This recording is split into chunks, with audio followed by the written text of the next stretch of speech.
prazer de receber o Cris Moreno, é o administrador da Juscesp, que é a junta comercial aqui de São Paulo, mas tem uma unidade aqui em Bauru. Completou 20 anos de atuação em Bauru no dia 5 de agosto, vai completar, na verdade.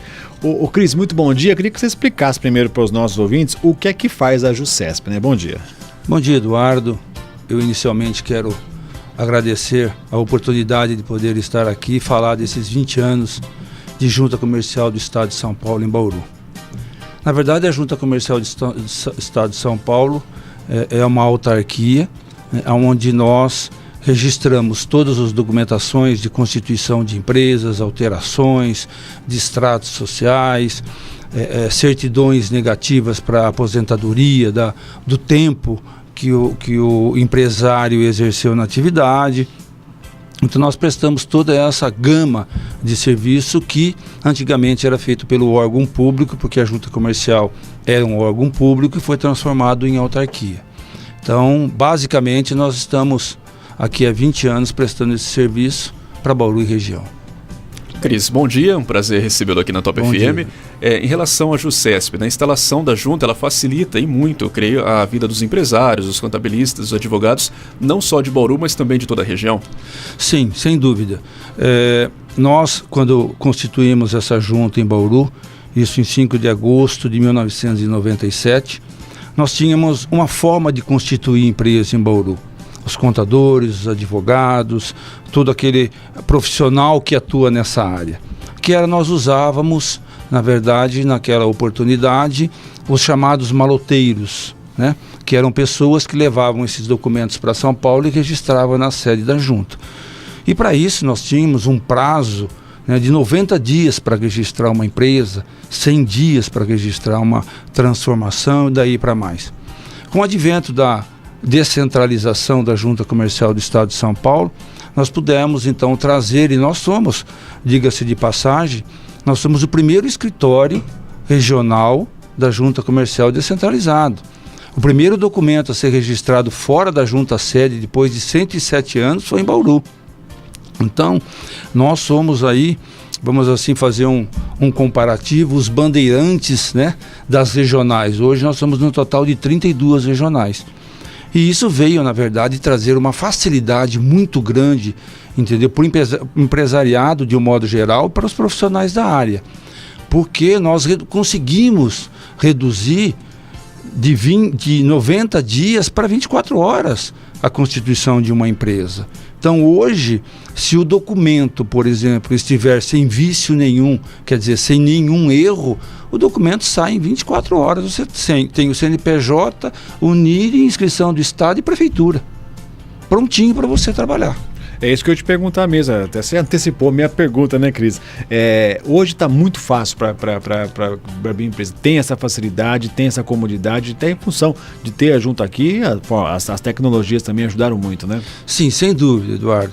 Nós temos hoje essa facilidade de constituição da empresa, né? Nós temos agora também, o governo lançou um novo projeto que é o VRE2, né? Que é um conglomerado entre as exigências do Estado e da Prefeitura Municipal, onde facilita e muito, através do processo da informatização, né, a constituição de empresas. Então isso vem colaborar, sim. O Estado também está muito preocupado, né, com o prazo de constituição de empresa. Na verdade, a gente vê, às vezes, vendendo de que no Brasil leva-se muito tempo se abrir uma empresa, 100 dias para abrir uma empresa ou coisa que o valha. Não é essa a realidade. Já foi esse tempo. Isso, né? Já foi o tempo, sabe? Hoje nós estamos aí para provar, né, que em 24 horas o documento estando certinho, sem nenhum vício, sem nenhum erro, em 24 horas ele tem a empresa constituída. E se você me permite, sim, apenas para adentrar um pouquinho mais, o que facilitou também aos ouvintes da Top FM? Uma empresa, por exemplo, que vai participar de um processo licitatório, né? Ele precisa daquele documento num prazo exíguo para poder cumprir com as obrigações que o processo exige, né? E nós registramos isso em 24 horas para que ele possa, entendeu, participar do seu processo licitatório, em especial na época em que nós estamos vivendo, né? Que você não pode perder um processo licitatório, você tem que correr atrás do faturamento da empresa, dos seus compromissos e tal. Então tudo isso tem facilitado. E a vinda do escritório regional para o interior, entendeu, tinha alguns objetivos. E o mais importante deles, na verdade, era trazer a entidade perto do empresário. E isso foi cumprido. Deixa eu só, antes de você fazer a próxima pergunta, Daniel, quando a gente fala do escritório regional, ele atende a quantas cidades? Nós atendemos o estado todo, Eduardo. Certo. Na verdade, não existe uma regionalização, tá? Então, qualquer cidade do estado, 643 municípios, pode registrar em Bauru, embora nós temos, entre as 32 regionais, nós temos um acordo de que eu não entro na região de ninguém, ninguém entra na minha, porque aí todo mundo sobrevive, todo mundo dá para, entendeu, ter, o serviço é o mesmo, né? A qualidade do serviço é a mesma, então não há necessidade de você ficar adentrando outras áreas de outras regionais, né?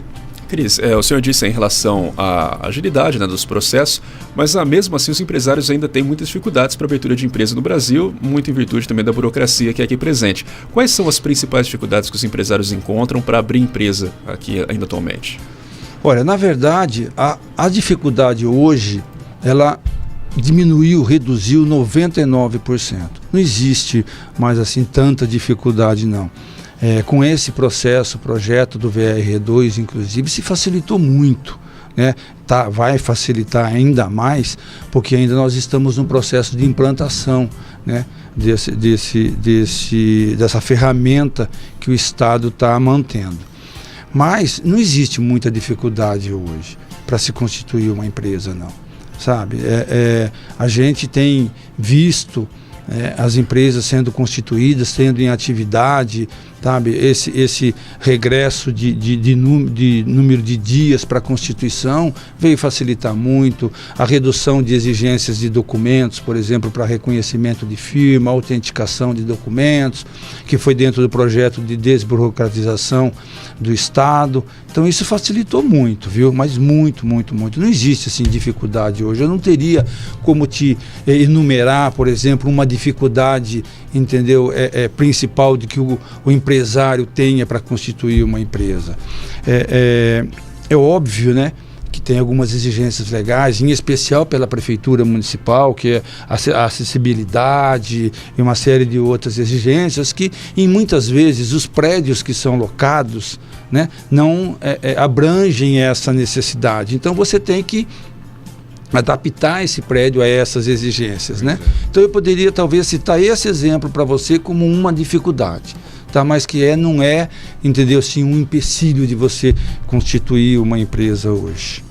Ô Cris, a gente tem assistido aqui, né, nos últimos anos dessa crise econômica e política, ontem, né, aquela onda de discursos, né, sem necessidade. Eu podia só votar sim, não, estava muito mais fácil, demorava menos tempo, né? Sim. Mas é uma crise que se instalou no país, né, muito gerada pela questão política e também econômica, gerou aí, todo mundo fala, um quadro que chega a quase 13 milhões de desempregados. Correto. Diante desse cenário aí, muita gente se viu obrigado a tentar, eu botei aqui até só a sorte, entre aspas, né, no mundo do negócio, aí precisou se formalizar e tudo mais. A Juscesp, como é que viu isso? Ela verificou um aumento expressivo do número de novas empresas sendo abertas por conta desse desemprego, gente que estava trabalhando com carteira assinada, agora resolveu montar o próprio negócio. Isso foi sentido por vocês nesses últimos 2 anos aí, por exemplo? Sim, olha, Eduardo, nós pudemos observar uma alavancada em termos de constituição de MEI, tá?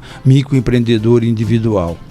E da MEI, tá, transformando já para uma empresa normal. Então isso veio, na verdade, trazer, tá, o empregado, trazer a pessoa que estava na informalidade, a passar para a MEI, a confiar no seu negócio, né? E daí, em relação à medida do faturamento que a MEI tem o limite, né, que hoje é R$60 mil ano, R$5 mil mês, né, foi obrigado a transformar de MEI para para empresa individual, ou EIRELI, ou outra forma de sociedade, né? Então isso veio facilitar. Nós notamos sim que essa medida governamental veio tirar muitas pessoas da informalidade. Por um outro lado, a gente nota muito o aumento da constituição de empresas quando existe, né, um PDV, pedido de demissão voluntária, em alguns órgãos públicos ou até em algumas agências bancárias ou instituições financeiras, onde os empregados optam por constituírem uma empresa, deixarem de ser empregado, com aquela indenização que ele recebe do PDV, ele vai constituir o seu negócio, aquilo que foi um sonho ou coisa que o valha, para vir a negociar. Então, nós notamos sim, quando existe esse PDV, nós notamos que as empresas começam a ser constituídas. E, Cris, até em relação à abertura de empresas, a gente ainda vê no país um número muito grande de empresas que fecham depois de um período de tempo, seja ali 1 ano ou um pouco mais. Geralmente isso acontece por qual motivo? Seria problema na gestão, que não é adequada, ou de não ter entendido muito bem o negócio? Quais são os principais motivos do fechamento tão repentino assim das empresas? Olha, essa pergunta ela é muito pertinente, porque veja bem, hoje o empresário brasileiro, ele precisa ter a concepção de que você não pode começar uma empresa com capital de terceiro.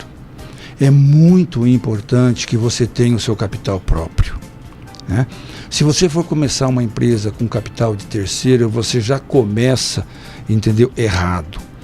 E o empresariado brasileiro, ele tem também uma filosofia, né, totalmente adversa do que é ser empresário.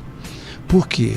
Porque o empresário ele tem que começar a faturar o faturamento e investir na empresa e não em situações próprias. O que eu quero dizer em situações próprias é adquirir um carro zero, é comprar uma moto e é começar a usar daquela receita que ele começou a ter sem fazer o reinvestimento no seu próprio negócio. Por um outro lado, nós temos a carga tributária. A carga tributária é muito grande, é muito grande. Para você ter um empregado hoje, ele te custa 100% de custo. Então, isso é muita carga tributária. Os impostos fazem com que o empresário, na verdade, fechem as portas. Se você me perguntar, por exemplo, qual é o número de empresas que fecham ou coisa, nós temos duas terminologias na junta comercial para definir o que é o fechamento de uma empresa. Nós temos a baixa da empresa e o fechamento da empresa. O que nós consideramos como baixa? Nós consideramos como baixa quando o empresário fecha a empresa e traz para a junta a comunicação de que ele fechou. E como nós consideramos o que é fechamento de empresa? Quando o empresário já está numa situação difícil financeiramente, ele simplesmente abaixa as portas, para de trabalhar e não comunica junto. Por quê? Porque ele está devendo imposto, tem compromisso bancário, deve para empregado, tem reclamação trabalhista, tem execução fiscal. Então ele simplesmente paralisa o negócio e não comunica junto. Então, se você me perguntar dados numéricos em relação a isso, eu não tenho como lhe fornecer os dados corretos entre o que é uma baixa e o que é um fechamento. Então, basicamente, né, nós podemos ter um ponto de equilíbrio, né, entre a administração do nosso empresariado de uma forma geral e também a carga tributária. E eu opto para te dizer de que a carga tributária, né, é a maior compromissada em relação à baixa de empresas e fechamento de negócios, sem dúvida nenhuma. Ô Cris, você tem percebido assim que o mercado digital, porque isso tem crescido muito, né, no Brasil e no mundo todo, né, tem influenciado a abertura de novas empresas? Como é que você avalia essa nova medida, né, essa nova modalidade de negócio que tem algumas peculiaridades, né, vender pela internet, né, mas precisa ter um CNPJ para vender também, né, isso é necessário. Sim, sem dúvida. Hoje, na verdade, as empresas que fazem essa negociação através da internet têm tido uma avaliação muito grande, né? É um negócio que cresceu demais, né? Porque a logística para você fazer esse trabalho facilitou muito a partir do momento que, através da informatização, você tem toda uma visualização do processo, entendeu? Com muita facilidade. Por um outro lado, é um negócio de que você não precisa trabalhar com um produto em estoque. Você pode girar esse negócio com prazo de 5 dias de entrega, que é o que normalmente se usa, né? As empresas que trabalham nessa faixa de mercado. Então, é muito importante, porque veja bem, o que hoje dificulta um pouco, eu vou dizer, em relação ao comércio. É você adquirir o produto, colocar ele na prateleira e esperar alguém para comprar, né? Na internet, você divulga o produto, né? A partir do momento que você faz a venda dele, é que você vai adquirir o produto e mandar entregar. Então você tem um giro, né, muito grande do seu capital investido, né? E hoje, por exemplo, se você for falar aí em empresas grandes de e-commerce, né, ele tem uma logística muito grande, né? Hoje, além da parte da venda da internet, né, nós temos as empresas que cuidam única e exclusivamente da logística de venda da internet. Então isso facilita muito. É um alto negócio e tem dado bons rendimentos. Então, dia 5... Aqui é 5 de agosto, é no sábado. Anos. Vai ter bolo lá, 20 anos, vamos ter um bolinho. Eu quero deixar aqui o convite a vocês para que, por favor, nos visitem. Deixar um convite a todo o empresariado, aos contadores, que são nossos usuários diariamente da nossa sede, que passem para tomar um café conosco, que nos dê esse prazer na sexta-feira, no dia 4. Nós teremos lá um coffee break durante o dia todo e será um prazer recebê-los. E fica aqui o convite e já também o agradecimento desse espaço. Viu? Junto Comercial, que fica aqui bem pertinho de onde nós estamos. Fica isso, aqui nós estamos aqui na Araújo Leite 2515, né? Desde a nossa Constituição, no mesmo local, né? Nós temos lá hoje 22 colaboradores que estão à disposição de todo o empresariado, de todo contador, de todo profissional que atua na área de constituição e alteração de empresas, dentro do processo registrário de documento, em especial das empresas no Brasil.